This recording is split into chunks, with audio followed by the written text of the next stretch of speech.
Twagamba Museveni tiboba oli serious ddala ng'oyagala kugaggawaza abannansi ng'oggyeko bino bano bye bakulimba abakujimba limba ng'olina ky'okola. Genda okole owulira programu gye mwali mutandise operation Werese Creation. Things were tangible. Ng'abalime mwanyi kubanga ne wakubadde mwalimu emivuyo gyamu mu operation Werese Creation naye walingayo abamu kye bafuna abakasooli nga babawa n'okime kutiyazo kubafa ojjukira mu parliament emabegako eri naffe twafunanga kasooli testify that nga bakuwayo ttani 2 olumu ttani emu temukyafuna ate tukyafuna mbu sente baseeka mu PDM ng'enkoko bafuna in fact nze waliwo omulundi gumu omukulu omu yampita nangamba Honorable Lutamaguzi under PDM under operation Werese Creation tukuwaddeyo enkoko emitwalo 4 nendireyinga bulemu yali yange nendireyinga abawanga ombaka yampako mu enkoko 15 vuddeko nendireyinga nze personally nendireyinga ogenda okujja kakati bw'oba omanyi nti oyagala okugaggawaza bannansi really ng'olina omutima ng'omutima gwo gukimanyi nti ozze kugaggawaza abannansi nga teweerimba nga tozze jasi kubateeka mu siyaasa okola ebintu ebiri practical omuntu n'omugamba nti nzize okugaggawaza in reality nga ddala ozze mugaggawaza nga tozze kumugumaaza era kyenkugambye nti abagabanga emwanyi bazifuna abayagalanga ensigo ze ebimererezi by'emiyembe babifuna naye si bino kubanga ffe olwaleero ogenda n'otuuka eyo nti mukulu gy'otambula gw'olaba abantu bagagga mukulu gy'otambula naddala mu kitundu ekyakufuula kikyoli watuuseeyo olina ky'osobola okulaga emyaka 40 ky'okoledde abantu beyo ng'oggyeko obubinja bw'abantu be muleeta mu mabaasi ne beegabira ettaka lyeyo abantu be mubafuula bamasiikiini mwabajja mu bitundu byabwe ate ne batandika okubeegayirira okubeerawo ku ttaka ly'abajjajja baabwe nga kwe mubafugira nenkugamba nti nze siri part of operation Werese Creation but under operation Werese Creation bebagabiranga obusigo bw'ebikajjo babufunanga abamu bebagabiranga ebimera by'emwanyi babifunanga abamu but at least you could see something ne wakubadde kyali kitono naye I am still tracing you have put trillions of money the PDM and not seeing it era tosobola kutusuffocating kubanga no sente siza mu 7 sente za gwanga sente siza mu 7 era tamanyina jeziva sente za gwanga sente za muwa musolo people pay taxes nange mpo musolo nakubulirako emabege abasajja bano basanyawo business zange 2 namba business yange mu yalimu worth 800 million ne bazisanyawo that's a topic John Jigala but to pay taxes ono omusajja abamu abalya mu 7 mu ngalo balowooza mu sente za PDM za mu 7 even mu 7 is a survivor on taxpayers money just like we members of parliament we are survivors on taxpayers money era olunaku webukeera abawiba omusolo nga tebasasudde nga batugamba sente zammwe zadireyinza okugendayo ku musaala kubanga bwiba omusolo tebakoze eki tebasasudde n'alyagadde nnyo nga mu 7 gyatambula alaga ebintu ebitegeerekeka bannansi laga abantu amakubo laga abantu amalwaliro laga abantu safe water amazzi aganywebwako laga abantu ng'olaba projects ezo zitambula negwe n'ogenda mu kayumba kakabijja akamu ng'okoseza bilioni 2 nga kolagawo waliko imiridde mu tenti ng'ate kawerekeddwako n'akoogerera kirunda omuzungu bwajja nansanga nga ndi part of that touring nga nange ontuuzijja wali ng'ontadde mu siyaasa kuba bano abasajja baasoma ekintu kino bakisomesezanga kyankwanzi kye bayita siyaasa asobola okujjawo n'asanga Namagoye n'amugamba ono muzungu mwennyini awedde emirimu ne batandika okubagamba mumuyite ono muzungu naye nga gwe ng'omusajja omukulu nga tosobola kwekuba mu mutima nti omusajja Uganda erina emyaka 63 afuzeeko emyaka 40 banne abaafugira mu myaka emitono ennyo baleka ebintu ebisinga byaliwo biyitirivu nga n'ebisinga abitunze n'abisaanyawo oba ebirala abiwadde banne babyeddiza ng'ettaka lyonna lyolaba kati erya gavumenti lyonna bali mu kulyeddiza so n'olwekyo mutubaleemu naffe nti tutegeera atete mutekiva temukyashuminganga nti olwokuba muline mundu nti mujja kutemula buli muntu nti buli muntu mumulowoze sente ajja kutambulira ku bunkenke tukimanya amakomera gajjudde bangi bakyatemulwa bangi bakyawambibwa but we are still marching on as credible soldiers of the country. Ochulidde sebo nkugambye mudi obolo omusogo omwene bamusanga abuukabuukamu ne bamukwata leero bamulese mu kooti nga bamuvunaana mbu yali akola military duriru bamuvunaanye mu kooti olwaleero mudi obolo omusoga mwene ng'ono musoga mwene munne kirunda ali mu kukoba mbu ebintu bitambula musoga munne gwe bava naye busoga kuba wano tamanyi gye bava bagoberera tamanyi gye bava na gye balaga musoga munne mudi obole bamutadde mu kooti ne bamugamba mbu bamusanga akola military duriru Zamaje. Okay, well. Eraje bujja sebo n'amasomero bagenda kukakwatanga bagawamba abaana nga bakusanga muri ku parade nga baga muri ku military duriru. Okay. Nga muri ku PE. Twali agadde amaanya ago ge mukozesa okutambuza mu PDM. Ge mumalako mu 7 buli lunaku 2 billion mu transport. Ezo agamanyi gali badde gavaayo nga mugateeka ku gye tuyita minimum wage bill in parliament nga mugateeka ku nfuna y'omusomesa nga mugateeka ku nfuna y'omusawo nga mugateeka ku nfuna y'omukuumaddembe oba musirikale w'amagye oba wa police oba wa prisons nga mugateeka ku balimi nze ate abo kuba tebansanzeyo nakaseke naali bagaye mujje mulabe omulimi kyakola omulimi tatambulira mu convoy zino ze batambuliramu bonna embuto zibali eno ziringa zandizaala bonna dola zibali mu nsawo ne passport zabo. What do you move with the passport ng'oli mu ggwanga lyo ng'omanyi oli safe? Most of them were with their passports. Yes, of course sebo golowooza agamawulire ngajjawa Gabayina zi passport. Nabo batambula mu ggwanga naye buli omu kyakeera ku makya kuba na passport ye mu nsawo. Otambula mu ggwanga, why are you scared? Why are you moving your passport? Chebali badde batambula nakyo be bakugu katika nkwe Museveni singa yabadde ayagala okulaga banansi. Otambula na kati ojali njayita mu PDM tour bitundu byabalimi. Owulira sebo? Those are agricultural related areas. Yali badde atambula n'abakugu mu by'obulimi. Owulira sebo nga mukugu mu ebirimi mu by'emmwanyi abakugu abalimi mu by'ebitooke abakugu abalimi mu bya muwogo abakugu abalunzi mu by'embizi abakugu abalunzi mu by'ente ng'olulimi olwogerebwako eyo lwa bya bulimi kubanga ye namulidde nga bamugamba nti sebo ene waffe nga tetulabayo ku kolasi wawulidde ki yabagambye kuba kino oyinza okulowooza nti kyange nga lutamaguzi yabagambye mu kolasi gwe mwogerako tusooka kulwanyisa bwavu si kolasi ndoza muulidde kubanga ebyo bwe mulimu gy'abakirunda n'omubuuza tusooka kulwanyisa bwavu munaye ne bamusaba municipality owulira municipality kino ekya municipality nange nzikanya naye nkiwagira ekyo ekyobutaziteekawo kubanga administrative units zino zonna z'ogenza oteekawo mu ggwanga nga muguumaaza abantu bulijjo okoma okuteekawo bu district obungi bu constituency bu services gyeyongera okubeera eri abantu nego kimanyi nti ne bu district obumu bwe bateekawo ne bu city bwe bateekawo ne bu municipality tebulinawo ne we butuula waliwo ke nalaba eyo mu kyalo nga katawuni council naye nga katuula wansi wa muyembe va ku yebutalangwe balina ogiteekawo mugundi wansi w'omuyembe naye nkugamba eno wansi w'omuyembe n'omubuuza are you really a leader kubanga omukulembeze you take a lead si buli kye bakusaba nti okiwaayo kati yabadde wano ettololo n'atemaatema akatundu bu district nga abutemaatema on tribal lines.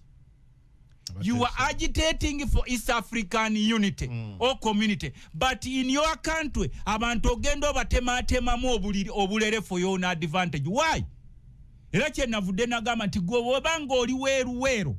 ng'olimu kubatambula ne Museveni mu gye bayita Buganda tour eruweero ng'ekirowoozo kye kyakututeyo kusaba municipality mu kifo ky'okusaba ekkubo mu kifo ky'okusaba eddwaliro mu kifo ky'okusaba tractor bino byenkubuulya byolina okumanya mu kifo ky'okusaba nti ebitundu ebirala byonna tulabayo amafactory nefe wano eruweero lwaki tuteerawo factory y'ennaanasi tuteerewo factory y'emicungwa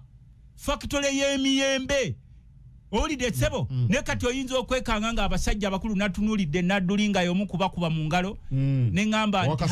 ow'obusaka ne ngamba nti kituufu omusajja ono ne baba joga ne bakoma yeye wamwe ne baba w'obusoda wali badde muzeyi nadduli tokyakuba mu ngalo mu mbeera abasajja bano gye bakuyisizaamu ne gy'ofaanana ebyo wali birekedde bakirunda abakyanoonya ekyokulya siggwe muzeeyi nadduli nakulabye ng'okuba mu ngalo ne nennyamira ne ngamba nti be bana abaganda be twalinawo ab'ekinaana bwe babanga be baliwo mu kinaana kituufu tufaanane nga bwe tufaanana mu budde buno naye bwe tuba tetwerwanyeeko ffe abaliwo mu budde buno tuli mu kabiga k'amaanyi so Museveni bwe yali badde atambula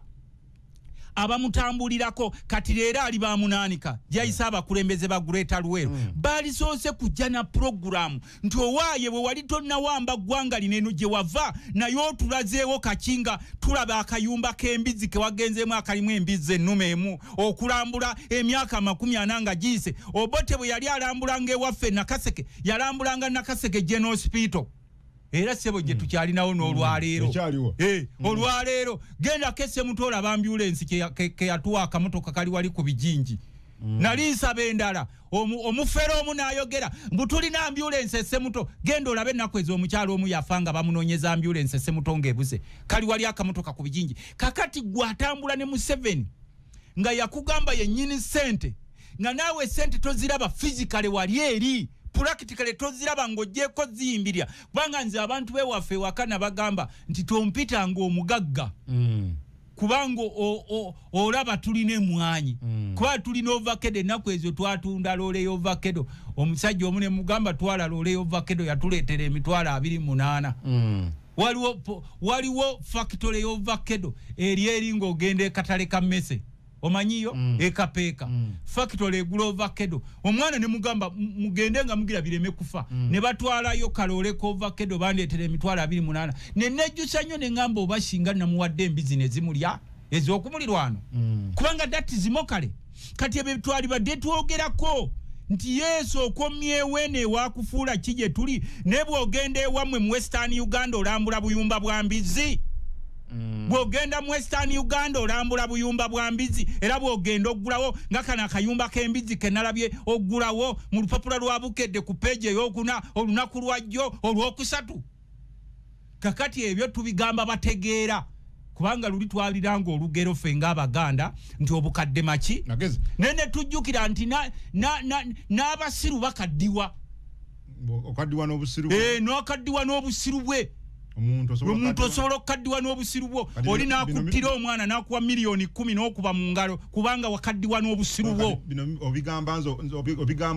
nedde tukugambye engero zaffe mu Buganda tugenda tuzikyusaamu anti kyengamba njogaye bino mubigamba balina magezi okabategeera tubigamba balina magezi bino tubigamba balina magezi mweka abategeera nkwegadde bw'oba tolina magezi towuliriza programu yange eno programu y'abalina magezi kubanga tubadde nga tugera engero zaffe mu Buganda nti obukadde maki ne tugenzo kizuula nti n'abasiru bakaddiwa n'ava muto n'akaddiwa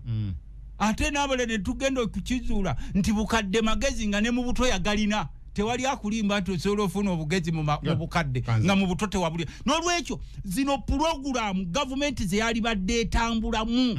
nga naffe tuzeenyumirizaamu zaali badde zikwata ku muntu wa wansi ebyobulimi tufunyeyoko ku valayate z'ebika bya muwogo mwaba ab'Ennamulonge ab'Ekawanda mutambula ne pulezidenti ng'atambula owulira sebo gwaba ministry ya ba yunura mutambula ne pulezidenti ntambula ne mulaba amakubo agali obubi nga nekkuba eritwala minisita Muyingo enkuba bwe kusanga eri bamunanika tosobola kuyitawo okujjako ng'ofunyeyo abasindika ku motokayo nete kikwekangisa nga Honorable Muyingo y'omu ku babadde bakuba mu ngalo ne Nadduli tugende ku nsonga y'okufuluma parliament honorable mwafulumye parliament nga abantu be Nakaseke bakusindika mu parliament ya Uganda kuteesa ekyakufulumiza mu parliament kyeki kulwa alinda we balituliriza ye bakusindika odduka yo Vincent Serugo ne balituliriza ne kansala ziulugume esem kakati bakusindika mu kizimbe atogwo kidduka mu kikennyo tewaliwo nnyo kiri awo kitwenyamiza oba kinakwenyamiza bannansi buvunanyizibwa bwaffe ffenna oba Mungereza kyayita collective responsibility buli omu okukolerera eggwanga lino okubeera obulungi. Naffe tetwetaaga kubeewa opposition oba NRM omukatuliki musiraamu muki. We need a better Uganda for us, our children and our children's children. Naye bw'obeera mu nsi ng'amateeka agamu gakolebwa in the interest of some individuals. Kuba amateeka gano tugakolera bantu. I am a servant. The voters are my boss. Me myself, I am a servant. Buli kyenkola nina kwebuuza kuba bossi bange abalonzi. Omulonzi ne bw'aba ayambala saati ya mukono gumu obanga teyasoma, he or she is my boss. Ne bw'embeera eno ebiseera ebisinga ne tulowooza nti bwe tufuuka ababaka ba parliament we become angels. Bwe tufuna ebifo ebyobukulembeze tulina okusalirawo abantu ne bakitaaga kubanga amateeka galina kuva mu bantu. Si kukeera nkya ne tugamba tiffe kino kye twagala without stakeholders. All Ugandans, irrespective of where they come from, they are stakeholders of this country. They deserve better. They deserve and need consultations on any matter. A matter omuntu oyo gwolowooza nti teyasoma naye alina input kyalina okuteeka mu ggwanga. Ennaku ezo naliko mu kasaakamu mu America mu ssaza erimu bakayita Rhode State Island in the US. Omukulu omu nga ntutteeyo kali kusi kusemayanja. Omukulu omu nga ntutteeyo kakati nensanga community yonna yaliwo mu community nga nene nga y'abazungu. They are Jews. Omukulu omu n'aŋŋamba nti bano bonna obalaba nti ye boogera Bayudaaya naye boogera nnimi zaabwe ez'Abayudaaya naye bazungu. Bali wano mu America naye boogera Luyudaaya but they are Americans. Era bw'ovaayo okukwata ku Muyudaaya ali mu America, the United States of America ekola kyonna ekisoboka. Nga naffe wano bwe tubadde tulaba era twebaza nnyo ba founders abali bagezezzaako okuwumba eggwanga lino limu ng'oggyeko obubinja bw'abantu abamu political sycophants abagezaako okutudividinga on tribe and religious lines. But we regard ourselves as Uganda. Kati ne mbuuza omukulu oyo eyantwala Reverend ne mugamba nti ewaffe bw'oba tomanyi Luzungu bakugamba you are illiterate. Ewaffe Uganda nga tomanyi Luzungu era bakusekerera nnyo nti kubanga tomanyi Luzungu. Naye ate abazungu abali wano bw'oba tebamanyi Luganda babayita batya?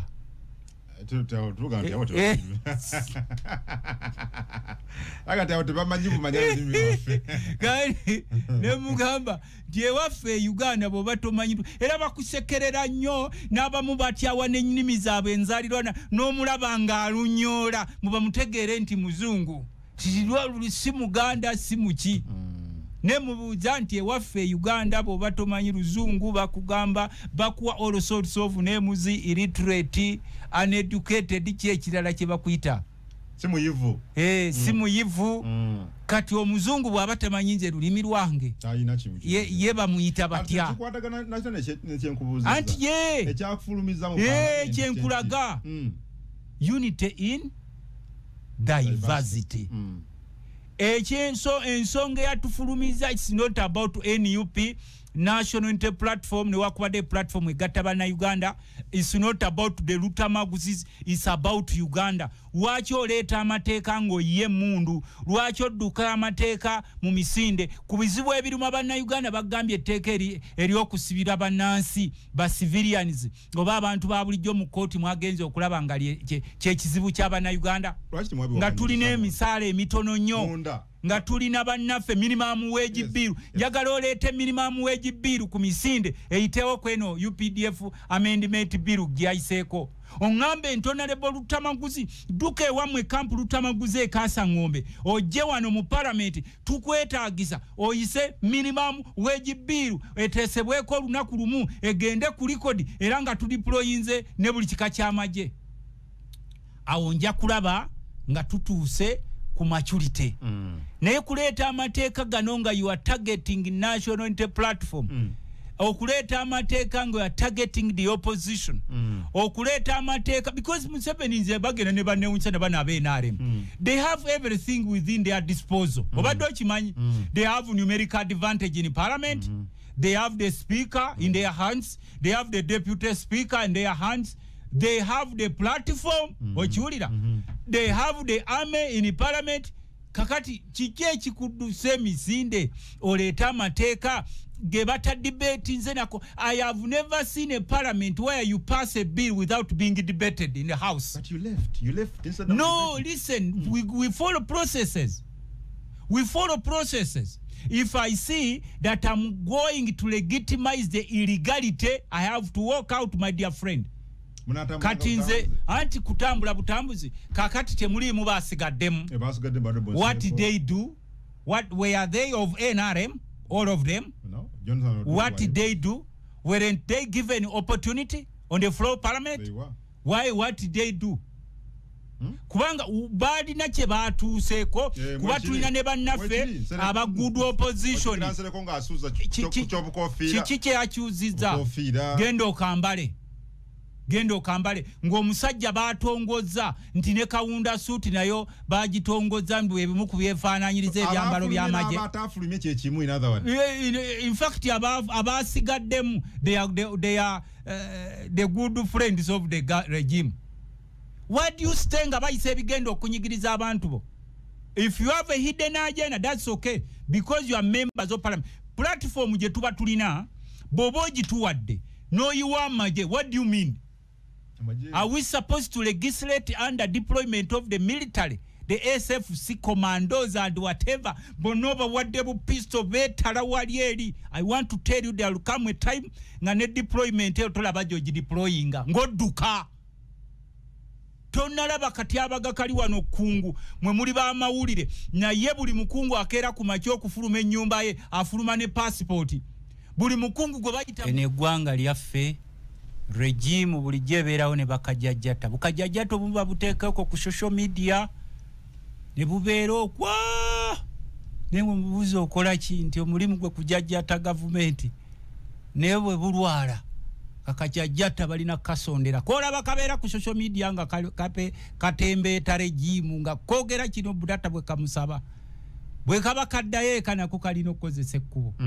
era bwe baba embeera bwe beenyiga abantu tulina okwasiza wamu lino eggwanga lyaffe teririiko bannyini baalyo buli omu alina okukola ekyo ekimuvunaanyizibwako oba oli munnaddiini kola obuvunaanyizibwabo oba oli mukulembeze mu parliament kola obuvunaanyizibwabo oba oli mulimi kola obuvunaanyizibwabo ng'ofulumya ebintu ebirina quality kati nze nkugambye mwabawabuzi ba president nze sobola gena munchi ne parliament nafulume kibinyo simanyi honorable Tamaguzi ye kikyatugamba ninga wali kakula museko tandike buterevu nnyo sebo mugole tukwaniriza ku radio fonate weekend sebo ne yanziza nnyo mukama wange kansubire nti noti oli bulungi nzikiriza nate okubuuza ku bansindika mu parliament abantu besse mutomba lamusizaako bannakapeeka kasa ngombe n'ebitundu byonna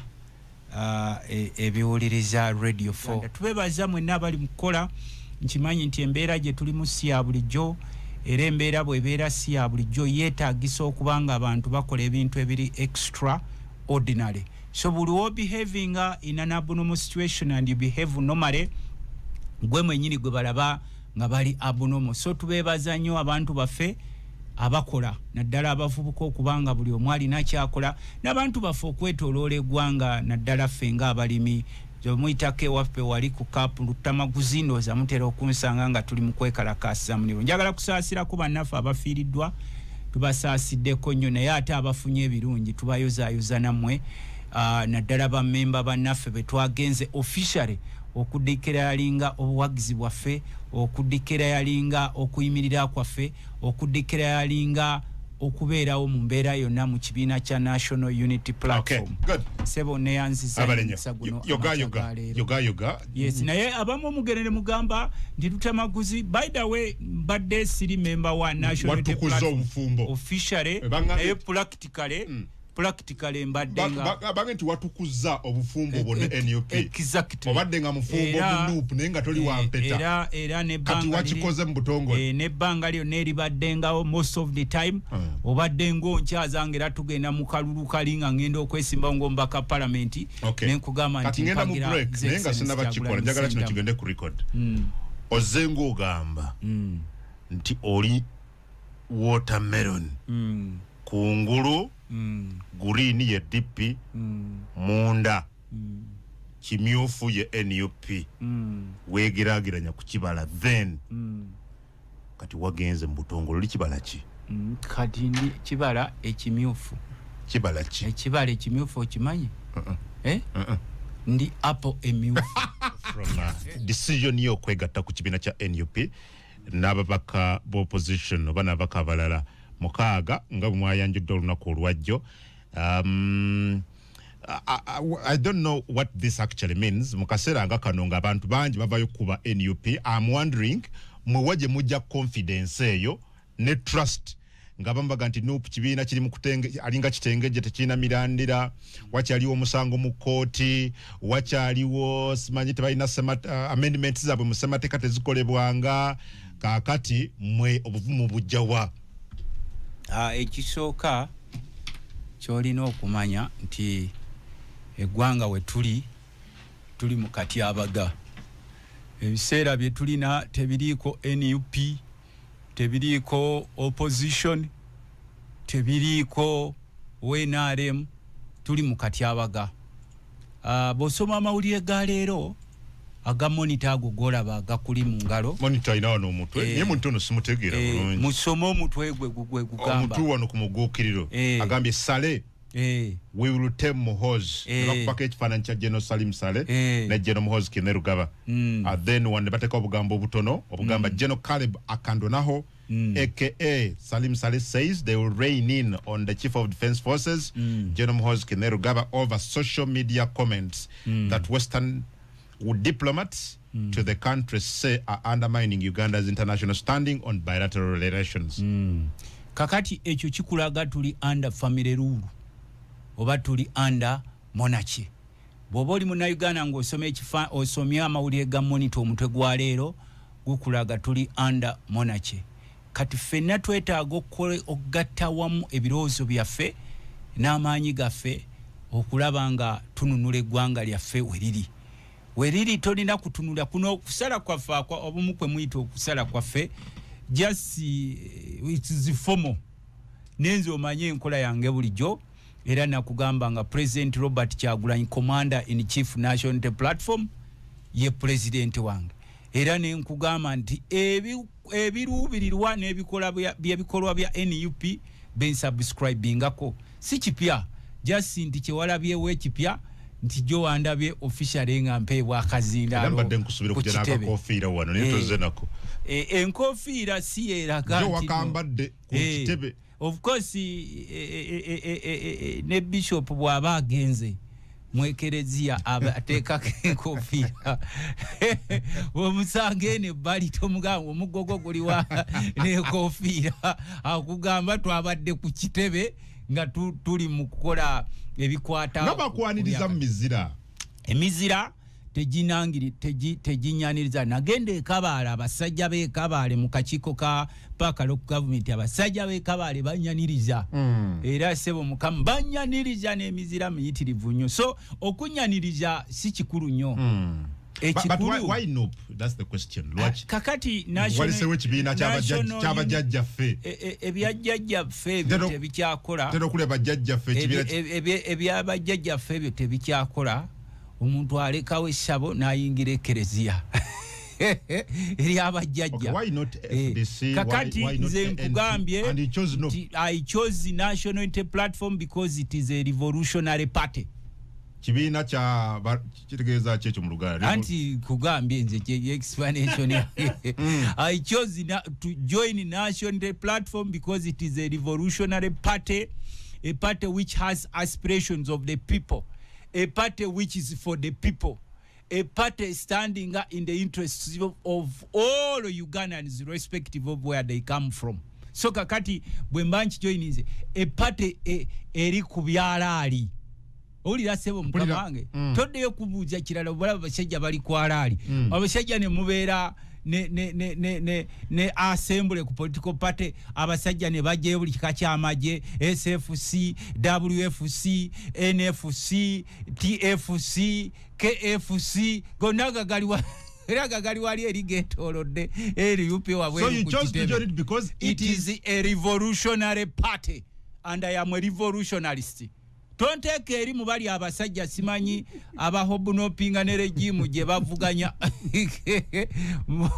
abanoonya ebifone nanka nze twaba wa time ne tubagamba with the time tujja kuvaayo twogere. So I chose, it's my choice. Sirina yankase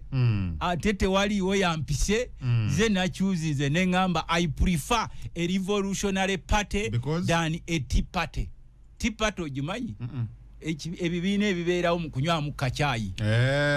tunywe mu kachai mu iPod era olaba NUP bwe yaganya okuyingira iPod omukulu n'ateeka wa mateeka ntya atatuula nange ku mezi ateriiwo ku accessing anything from government of Uganda. So kakati ebiro bye tulimu totina na kubuuza. In fact mu abamawulire mwe mwali badde musooka n'okujoininga revolutionary party. The regime has no friends. Ebiro bino bye tulimu bapanikinga bakwata buli omu olwaleero nfudde enseko mbadde nsoma amawulire kakati right now nga nyingira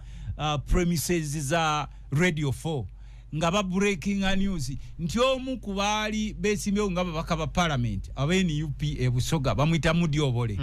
government emututte mu kooti ne bamuchaji nga babadde bamuwamba nga bamubuzaawo ne leero bamuproduces mu kooti nga bamuvunaana okupracticinga military drills omusango gwe bavunanye Mudyobole omwana omusogo webusoga gwe bamubulanye olwaleero mu kooti nga babadde bamubuza nga bamuwamba nti to practice military drills mubamusanga sinyaba kukitegeera mubamusanga adrilinga nga ayagala kwefaananyiriza ak'abasirikale. You have to be exposed daily. Twabagamba nti ebiseera wali eri NUP bakwata ababaka nga tonnajjako bano ba Eddie Mutwe be bajjeemu enjala era ne tubuuza nti ddala Museveni tulaba ne gurupu z'abantu bo nga mugenda mu kyaki z'abalokole nga mubeere eyo nga bafamire bamwe mbu balokole nnyo nga baliko Mwoyo Mutukuvu baliko rabababa mbu nga baliko Mwoyo Mutukuvu eyo naye baliko ki Mwoyo Mutukuvu nga bali mu machachi gabalokole nga bali na bogera nnimi bogera mu nnimi rabababa nobuuza nti naye ddala bano balimu obwakatonda n'okwata omwana wa muno nga Eddie Mutwe n'omugjamu enjala n'omusibya empingu enkeera ne mwefuula mbu muli balokole mwetwala mu church. Which kind of God is that you mock? Do you think every Ugandan is a fool? Mumwe mulowooza mwatuuka mu bwakatonda mu ba Eddie Mutwe n'omusuza mu mazzi fe full week mu mazzi nga bamusuza ne bamugjamu enjala. Walabye ku mikolo gya Eddie Mutwe Eddie Mutwe alabye is a Ugandan alabye amabwa gonna bamugirisiza enjegere mbu bano balaga amaanyi ge balina ku bannansi. Your time will come. Bino byonna bye mukola bajja kubayiga kamuddukire China gye muguza amayumba kamuddukire Dubai gye muzimba za apartments za mwempitirivu kamuddukire what they will look for you at whatever day. It may not be now but days will come for you. Omusajja ngali wali akankana yenna tokyalinga yenna kakati eno nagamba ob'emikono munna Uganda mwene mujja ne mumuyisa bwe mutyo mbumukeera nkya bano bannammwe be mugira ekiweebwayo bannammwe bwe mwakompromising edda be tutyakyategeera mbunamwe muli balokole mbwera mugenda mu machachi mbune mutandika kwogera Mwoyo Mutukuvu rababababa era sekekeke kumbe mutudde ku butemu obuyitirivu ennyo nabo boogera ennimi ezo nnimi ze boogera eyo ze mbayitako ku machachi gaabwe sekekeke nga bali eyo baliko Mwoyo Mutukuvu mbw abalinnyeko mbu boogera mu nnimi naye ebikola byanjaba ng'ebikola bye bakola wali Eddie Mutwe mumuyita mugwira gwe mukwata ne mumuggyako ennyama eyo yonna mwe mulowooza nti because you hold guns you have power forever mwami Museveni lirinda dango oli muzadde n'abantu bobenda bamwefuula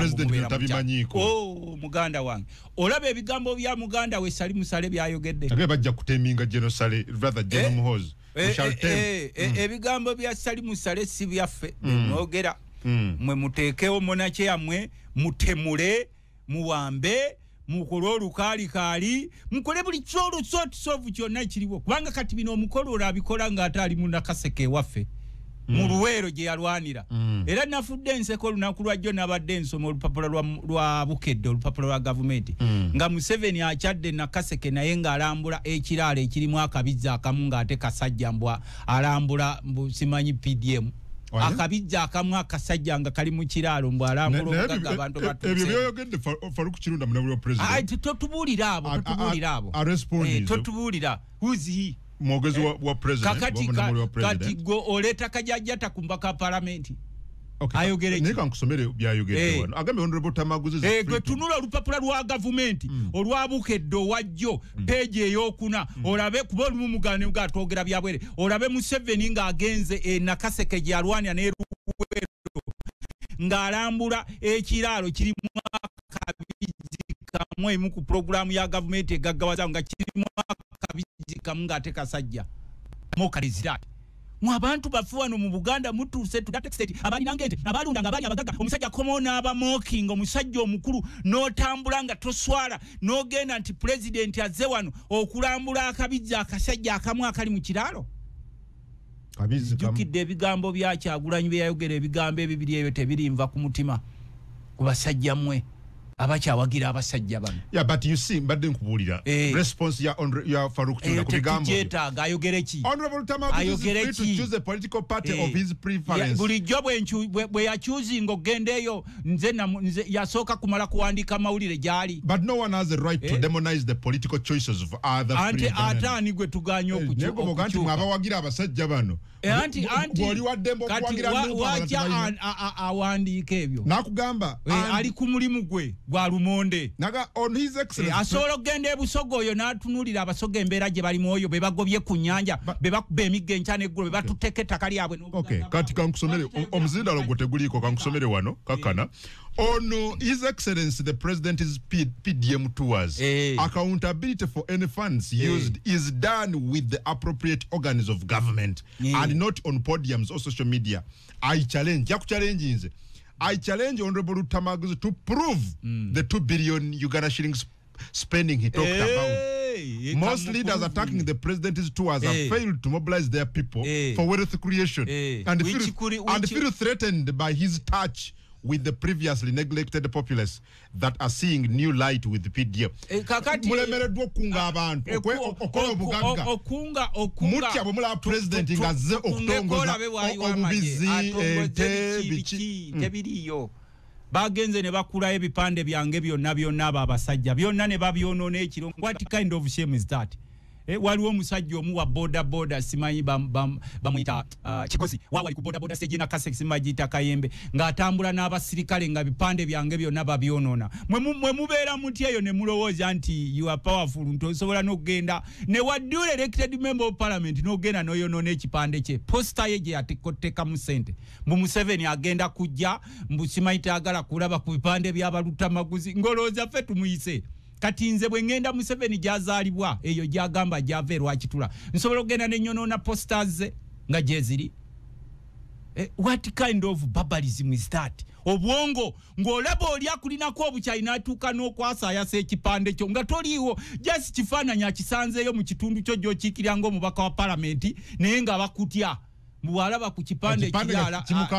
kimukanga alaba empologoma eyimiridde mu kkubo lye. Kakati abo tetubaddamu naye nkugambye bwe mubanga mugamba nti mumobilizinga mwalabye Nakaseke gye mwalwanira mwalabye Luweero mbuono omukyala simayiba ya lupo mbwawandiikira Lutamaguzi mbugwenga omu ku bakulembeze b'omu kitundu tukuyita oweeyo ebirowoozo Museveni agenda kuba wano nze sikyaba mu mokalize excuse me waganyo genda okuwaya sisobola kugenda mu saaki mokalize oli president w'eggwanga. Uganda is 63 years old. Museveni has been in power 40 years. 63 minus 40 years ogenda otunulire byatukoledde mu 40 years wazizo kubera ku mukolo ka waiti ngena mu mokalezo bakuyise I cannot yalupo yatuwandi yampandikide obereyo embereyo nganchimayo olisi wagwanga CEO mu biki yalike bibala US bibala byebiki so waganyo ebibala tobyogerako byogere okwatako bikwate gwalolabye mwami Museveni nga agenda eri gyagamba java mu Western Uganda ng'atongoza obulalo bw'embizi ng'akakalalo k'embizi kewalabye kalimu akabizi akamu akasajja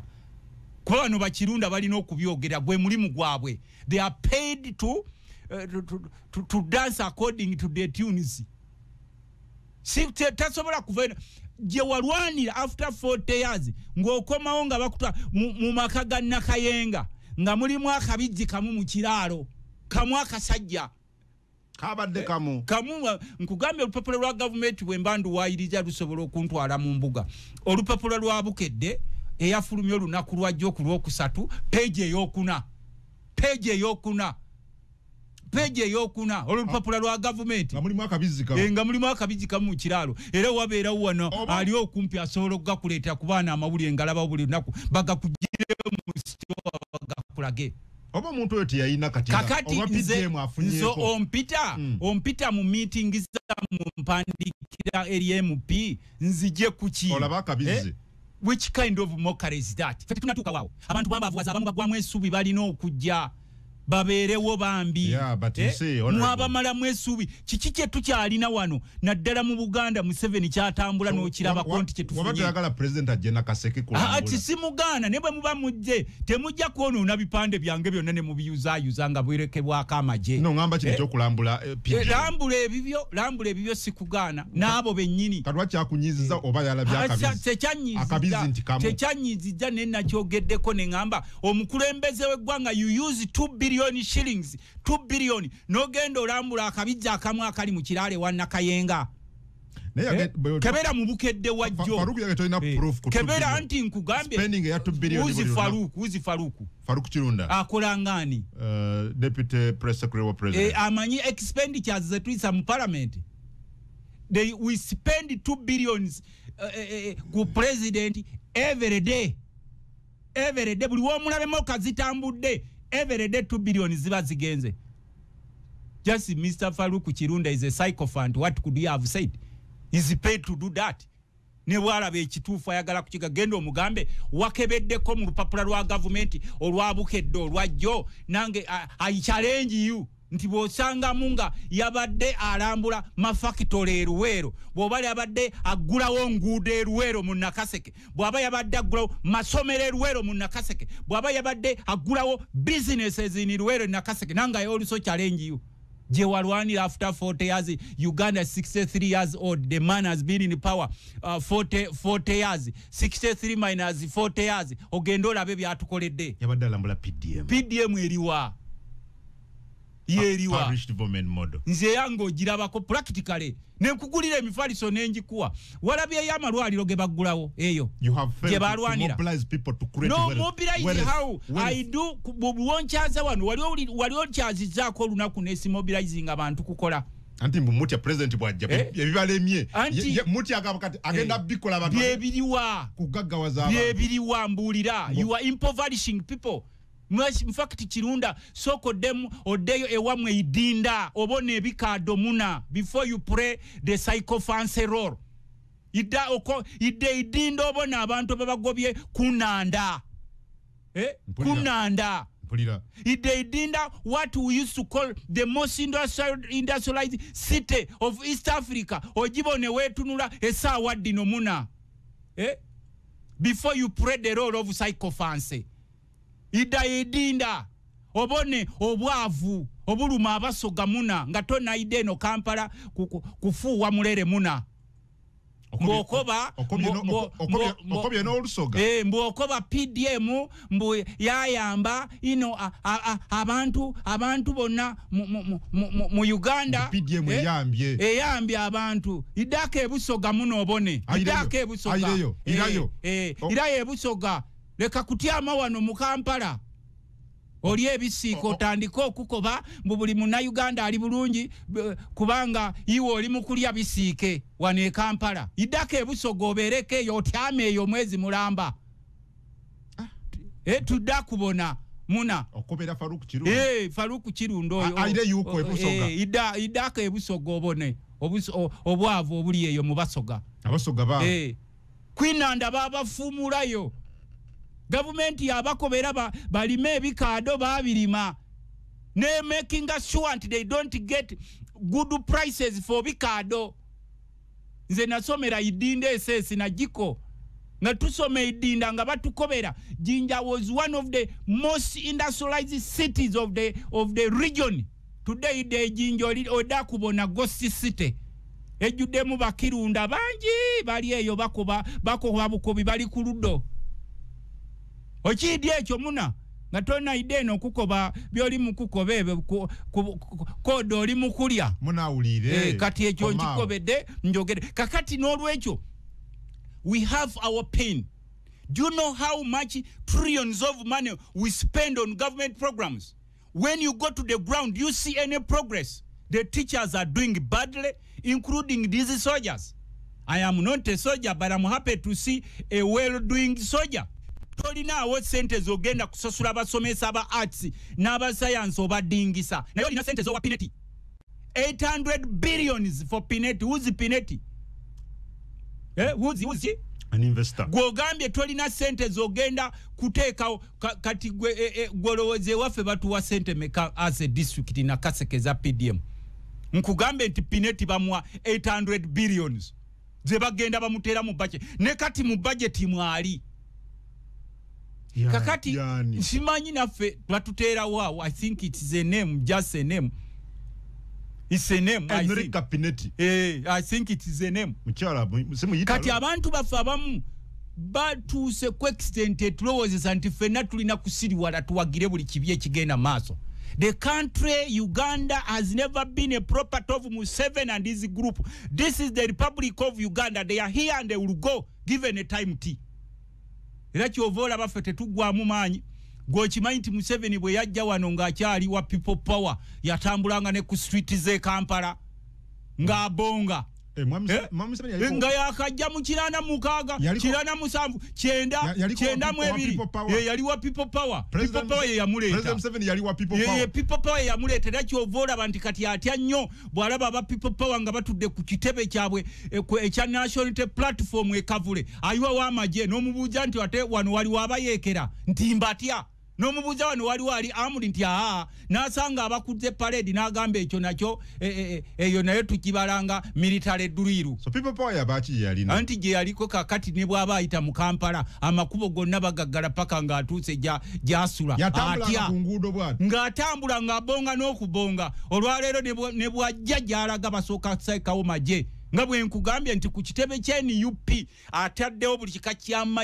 ky'amagye ky'omanyi ng'ogyeko SFC tulinawo NFC tulinawo KFC tulinawo ZFC ebyo byonna biri wali bikuuma ba NUP biri ku kitebe ky'NUP kinakye kiriyo tulinayo SFC tulinayo NFC tulinayo KFC tulinayo ZFC ebyo byonna ebitere egundi tulinayo IFC OFC EFC byonna biri awo bikuuma Kyagulanyi n'aba-NUP. But these are civilians with a registered political party constitutionally. Naye no nga bakuteeka mu biboozi ne KFC KFC byonna weziri awo gulire olifunye eryabukedde Museveni ngale na Kaseke omwana alimpadde wanne alikuwadde olirabye mu soft copy olirabye awo ntunula awo wetegereze omuganda wange